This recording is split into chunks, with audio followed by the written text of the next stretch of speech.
আপনারা শুনছেন সাবিত্রী চট্টোপাধ্যায়ের জীবন কথা সত্যি সাবিত্রী, তমালী চৌধুরীর কণ্ঠে। আমার বাবার নিরুদ্দেশ যাত্রা। আমি ওপার বাংলার মেয়ে।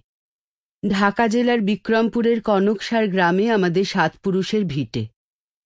পূব বাংলার মেয়ে হওয়ার সুবাদে এক উদার খোলামেলা প্রকৃতির স্নেহচ্ছায়ায় বড় হয়ে উঠেছি আমি। নদী, নালা, খাল, বিল, বুক সমান সবুজ ধান গাছ, নদীতে নৌকো আর সূর্যের আলো পড়ে উজ্জ্বল মাছ, গাছে গাছে গগনভেরী পাখি, চোখের মণির মতো উজ্জ্বল নীলাকাশ।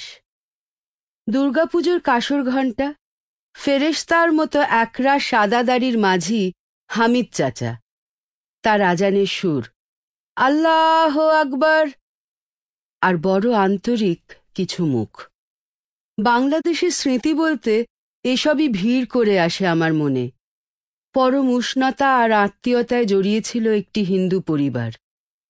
দেশভাগ তাদের শিকড় উপড়ে এনে ফেলেছিল এই নতুন জায়গায়। এক অসম লড়াইয়ে দিন কাটাতে কাটাতে আমরা শেষ পর্যন্ত পায়ের তলায় মাটি পেয়েছিলাম। তাই আমার জীবন কথায় ফিরে ফিরে আসবে ফেলে আসা দেশের কথা, এদেশে এসে লড়াই করে বাঁচার কথা। বয়স হয়েছে, স্মৃতি প্রতারণা করে, তাই পরপর গুছিয়ে সব হয়তো বলে যেতে পারবো না। কখনো পরের কথা আগে, আগের কথা পরে বলে ফেলব। তবু মনের মণিকোঠায় যা সঞ্চয় করে রেখেছি এত বছর, আমার জীবনের সেই সব সুখ দুঃখের স্মৃতি, নানা ওঠাপড়ার গল্প, সবই বলবো আপনাদের। আমার দাদু শশীভূষণ চট্টোপাধ্যায় ছিলেন পেশায় মোক্তার।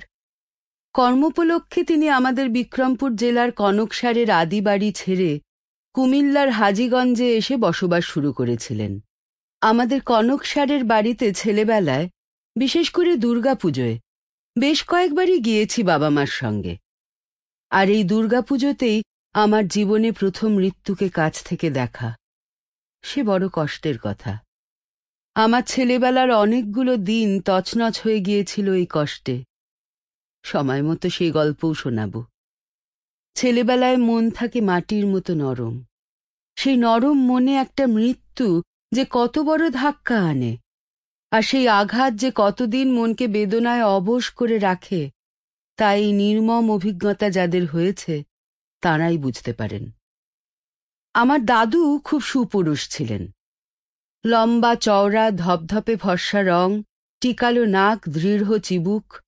এই মানুষটাকে দেখলে অদ্ভুত এক শ্রদ্ধাবোধ তৈরি হতো মনে। চেহারায় ও কথাবার্তায় এমন আভিজাত্য ছিল বলেই বুঝি আমরা নাতি নাতনিরা কখনো তার ওই বর্ম ভেঙে খুব কাছে যেতে পারিনি। ঠাকুমা শশীমুখী বরং ছিলেন একেবারে উল্টো। ছোটখাটো মাজা গায়ের রং, ঢলঢলে মিষ্টি মুখখানা আজও স্পষ্ট মনে পড়ে আমার। তবে দেখতে যতটা নরম সরম ছিলেন, ব্যবহারে ততটা নয়। সংসারের রাশ তাঁর হাতেই ধরা থাকত। শশীভূষণ আর শশীমুখী যখন বিক্রমপুর ছেড়ে কুমিল্লায় থাকতে শুরু করলেন, তখন তাঁদের একমাত্র পুত্র আমার বাবা শশধর খুবই ছোট। হাজীগঞ্জের স্কুল বাড়িতেই তাঁর শিক্ষা শুরু হয়। ওখানেই তিনি ম্যাট্রিক পাশ করেন। শশধরের কৈশোরকাল কাটতে না কাটতেই আমার ঠাকুরমা দাদুর কাছে এক অন্যায্য আবদার নিয়ে হাজির হন। তিনি তার ছেলের বিয়ে দিয়ে ঘরে ফুটফুটে বউ আনবেন। কনকসারের যৌথ বাড়ি থেকে স্বামীর সঙ্গে হাজীগঞ্জে একার সংসারে এসে তাঁর নিশ্চয়ই খুব একা লাগত। মনে হয় এই কারণেই ঠাকুমা তাঁর একমাত্র ছেলেকে তাড়াতাড়ি বিয়ে দিতে চেয়েছিলেন। শশীভূষণ স্ত্রীর অন্যান্য আবদার মেনে নিলেও এই আবদারটি মানতে চাইলেন না। ছেলে এখনো বেকার, কাজকর্ম কিছু জোটাতে পারেনি। এমন বেকার ছেলেকে তিনি বিয়ে দেবেন কি করে? শশীমুখীও নাছোড়। সুযোগ এবং মেজাজ বুঝে এক একদিন এক এক রকম ভাবে তিনি তাঁর একা থাকার কষ্টের কথা বলতেন স্বামীর কাছে। দোর্দণ্ড প্রতাপ শশীভূষণ চিরকালই তাঁর এই ছোটখাটো বউয়ের চোখের জলের কাছে হার মেনেছেন। কথা দিলেন ভালো বংশের একটি ভালো মেয়ের খোঁজে থাকবেন। সেই সময় সারা Sample complete. Ready to continue?